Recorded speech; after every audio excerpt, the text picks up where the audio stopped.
to another stand, and this is one that has been split off from its parent company, Volvo. This is Polestar. So right behind me is a car that you might not know that good, but this is the Polestar 2. So the Polestar 1, their hybrid sports car, is over there, but this is the Polestar 2. And this car has been named the Model 3 killer, or at least very hard competition for it, because it's estimated to be around the same price. The range is almost the same.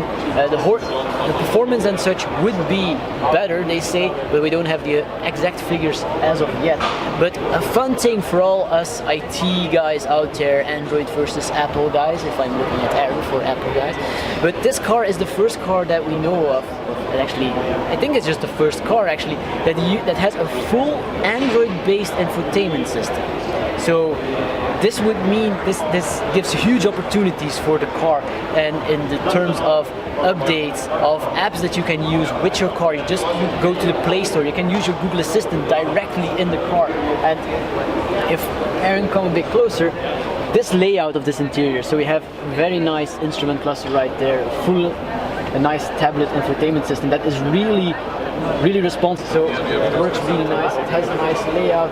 I'm not sure about the interior color choice here, but special yellow seat belts. There is a lot to like about this car. And I've been actually waiting to see one in real life for months now. I think they put you there for Anthony. Dude, seriously. I'm not that small. I'm sorry, bro. So big. So this is Aaron's first impression of the new Defender. Wait. It's a huge car. It's really big. It's really big. Like, go stand next to it. It's like Aaron is like, how big are you? 170. 180. So 1 meters 80. Like, it's big. This car is huge. But I must say, first impression, I really like the design. It's nice. It's a nice definitely car. A nice, like, from the previous Defender was really like, it was a tin can in my opinion. This is like a full, and also aggressive. I love the back. I really do. It is like the square lights, the LEDs. Like, look at the interior. Like, so it's typical Land Rover. It's very luxurious, and even in this off-road one, it's like a very nicely luxury versus. Yeah, they still design it like an off-road vehicle. I mean, you can still see the power and on the inside you have the bolts here visible as the door panel. It's still an off-road vehicle. Also from the outside, the form of it is like an off-road vehicle, but they design it. It's rugged. It's luxurious too. I mean, it's a combination. It's a really nice interior, I have to say. I really like it. You have USB-C here.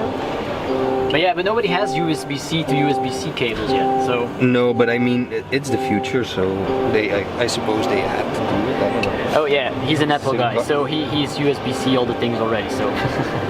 Don't blame me. But you still have a normal USB port connector port for Android devices too. But if I have to say, it's a really awesome car. But I am thinking one thing, like I'm biased because I looked at the price tag before we looked further at the car, but this car is 106,000 euros. It's insane. For the 4x4. Okay. It is luxurious, but the price tag is just over the top. Yeah. But we'll look at some other models as well. I don't know if the two-door version is here, but this is the big boy. So this is the 110. So this is the 110 Defender. It's a 5-seater. It looks like, look at the front. The styling is just...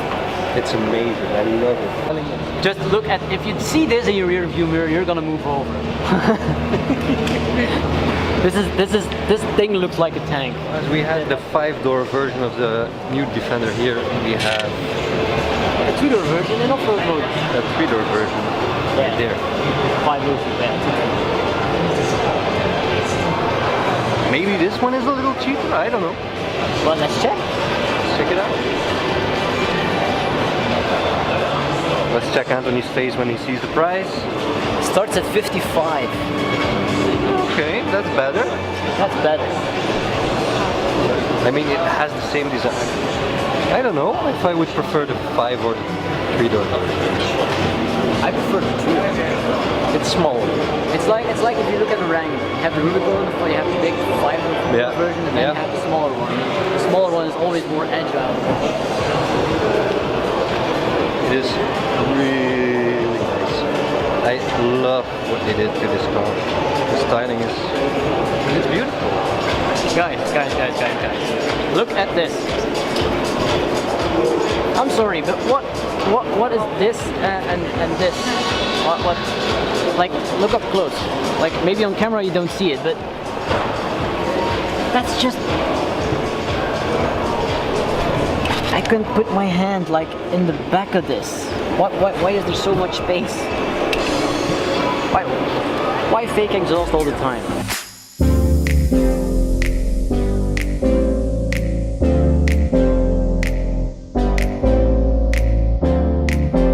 First question. What is your opinion on the facelift? Looks good. Looks good. I like the styling. Bad news, it doesn't have a V6 anymore. It does have a 4-cylinder and a V8. Oh, V8. Okay, that's nice. Approved. But this just, the lines are really aggressive. I like this. Like in pictures it doesn't look this aggressive, but in real life this car is aggressive. Like with the hood vents, like the rear they kept pretty much the same, but maybe an addition of some new lights, a different exhaust. But is it the same as the Land Rover? Is it the same as Land Rover? Actually, no. Okay, it is an exhaust. It is an exhaust. It passes our fake exhaust test. Yeah. But hey, they took The exhaust is huge. Dude, do you see a black dot? Yeah, I see it. It's a rear view camera. No, it's dirt. But it's like that looks weird. That's the rear view camera. Like, it's not dirt. It is a rear camera. Like if you just look at it, it's like this black dot. And knowing from my Mazda, that will get dirty like as soon as you drive in the rain. So you won't see anything out of it whatsoever. Yeah. But yeah, I don't know where they should have put it. They don't really have a latch or something to put it behind. Maybe here somewhere? I think it's too small to put that mechanism in there. They also updated the driver's display, I imagine. How's the trunk space? It is bigger than your Mazda, so that's a plus. They actually follow the same. Well, I don't think it's very handy to put something. Okay, they made the best out of the space they had, but like this is not very high. No, it is not. Here it is, but this is very deep, it's very narrow, so you can't. Would you fit maybe one big suitcase? Why is the washer fluid here? Well, I mean, how do you supposed to fill it up with? Like, you always go to your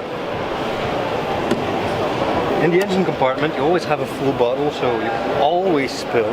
At least I do, always. If you spill here, you're spilling inside of your trunk. Just spilling in your trunk. But also, if you spill here, it's like nice drainage inside. Yeah, so. here it does, but no, it doesn't okay. Looks okay. Well, wait, that's the button. They could have put a camera like right under here. Yeah, we do. One here and one there.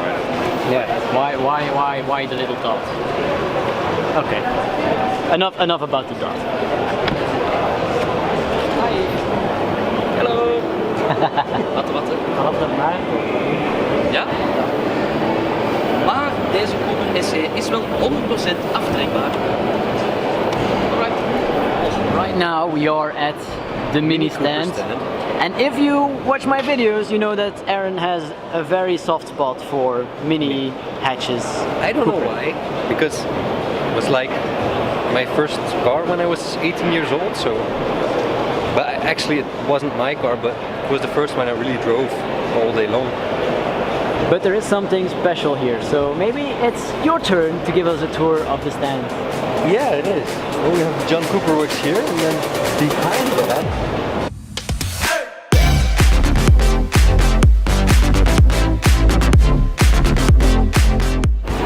So, guys, this is the Mini Cooper GP. Normally for the past models they only make about 2,000 of them and they number them. So So it's like the fully spec'd Mini Cooper as John Cooper Works version. The engine is tuned. It's fully spec'd out. It has like crazy body kit.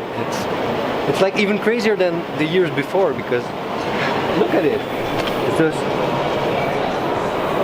It has like these fender. it's insane. It's a little bit too much this year for me. Yeah, it's a bit. I like the big spoiler on the back, but with the flaps they're off. Like they say manufacturers take like special interest in what's going on in the aftermarket tuning scene, and as we all know, wide bodies are like the big thing like last year and a half, 2 years. But and maybe I think that's maybe something maybe the look they were going for with a little bit of functional side arrow, but for a sports car it's very nice, but imagine buying this car, just driving it in the rain and having to clean all that. I mean, how can you reach it? How can you reach the body behind it? How can you just properly clean the fans and everything? also, fun fact, if you didn't know, the GP is only a two-seater, so the rear seats are removed. There's this bracing inside of there. Like I have to say, this color it doesn't really suit the car. Yeah, it's the color they always use for the GPs. But they only come in one color, and it's this one. Oh. The grey color with the red lining and everything. Also, the previous models, they were all just the same color. They also choose one set of rims for it. I mean, yeah, they are pretty special looking this year. But it's strange. I don't know. Like the spoiler is massive. It's massive. The exhaust, it's always massive, but the exhaust is massive. Like, can you fist it? Fist test? How big is the exhaust? Come on. Car Trot will be so proud. yeah, It just doesn't fit. yeah, Barely. it barely fits. But enough GP talk. We're on the fence about it. Maybe we can get a review. But Also, your Countryman is here. with black on black everything, I love that. Like on my Countryman, this is chrome, and if you drive in the winter, it's ugly. Like the salt gets into it, the chrome, really the colors and everything. You need to polish it up like every 2 months or something. This car is black on black on black everything. This is cool. Like black So it grill. has a small screen, you have the big one. Yeah, but it has the black grill, black light surround, black door handles. It has the black surround on the rear, like black roof bar, the gloss black roof bars, the gloss black on the bottom, which is gray in mine as well. Like this is like the only thing that's not black is this chrome strip. That's odd, because there's literally nothing chrome in this car. Everything is black, and then they opt Even- for this in chrome. Which one thing I find a bit pointless is black letters on the black car. Yeah, Then just remove them. But okay, to each their How else own. would you see it's a Mini Cooper? I mean, It's not like it has like a distinctive style or something. What is it? Convertible sidewalk. So it's like What? So you can walk on it? Yeah, you can. With the roof closed, you can walk on it. But Now you just would fall into it. No, it's like it's a Mini Cooper convertible, like the other ones, but the sidewalk is like an option package. well, what do we see here? What is special? We have these special like stripes on the bonnet, which look like carbon, but they aren't. We We also have the interior with the blue stitches everywhere, yellow stitches in the middle. Also the inlay here. And yeah, here we have a digital screen. Hey, there's the digital screen. I would love to see the digital screen. Okay, let's take it. It's like getting into your Countryman. So wait, we but have is it fully digital? No, it's not digital. It's just like it's a panel, and then you have This is like really hard. clusters behind it. It's just a little screen here in the middle. But no, is there like two screens on this? No. No, here you There's a have dial. physical So- RPM counter. So the RPM gauge is here. Then here it's digital for the fuel and everything, and then here you have the screen, I guess, for the speed. That's Speedometer something. is digital, so That's something I wanted in my Countryman. That this was like fully digital, and it looks like they set that first step, but I will have to wait to see how it is in action. looks cool. Yeah, it looks cool. I mean, you still have the authentic Mini interior styling from the early cars, they really hold on to that. But it's a nice car. Yeah. I always loved being in a Mini. So. Yeah, it's the reason I bought one. My dad had a Cooper S with the John Cooper's engine, and it was like so much fun when I was a kid sitting in the passenger seat, and that's why I went for my Countryman.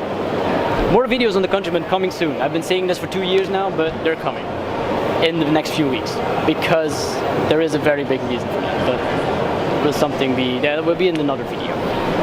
So now we're going to Aaron's favorite brand. Was. But I'm like all kinds of. He's a German. Yeah, car German, fan. except for Opel. But Opel is now French, so Yeah. Let's try to avoid these German.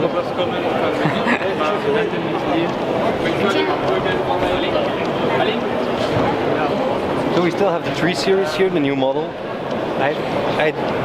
the Touring is new. The Touring was launched like Yeah, the Touring more is new. recently than the normal one. I haven't been in the 3 Series like in the new model. I even Get in.